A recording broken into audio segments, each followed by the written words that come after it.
কারো দুঃখের এতটুকু কারণ হয়েন না যেন সে তাহাজ্জুদের নামাজে হাত উঠাইয়া যেন আল্লাহ তাআলার কাছে এই কথা না বলে যে রব্বুল আলামিন আমি ব্যথিত, রব্বুল আলামিন আমি আর নিতে পারছি না।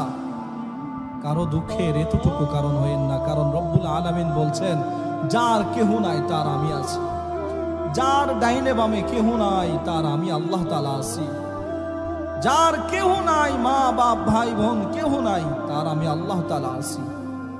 বান্দা তোর কেহ নাই, আমি রব্বুল আলামিন আছি, আমি রব্বুল আলামিন তোকে কখনো ছেড়ে যাব না। বান্দা তোকে তোর ভাই ছেড়ে যাবে, স্বার্থের কারণে তোর বোন ছেড়ে যাবে, স্ত্রীও ছেড়ে যাবে, মা বাবা ভাই বোন সকলে তোকে ছেড়ে যাবে। আমি রব্বুল আলামিন এমন একজন রব, এমন একজন মালিক, এমন একজন খালিক, এমন একজন রব্বুল আলামিন। বান্দা আমি তোকে কোনো দিন ছেড়ে যাব না, তোকে কখনো ছেড়ে যাব না, তোকে কখনো ছেড়ে যাব না। তুই আমার বান্দা, তোকে আমি কত মায়া করে যত্ন করে বানাইছি বান্দা, তোরে কত আদর করে বানাইছি।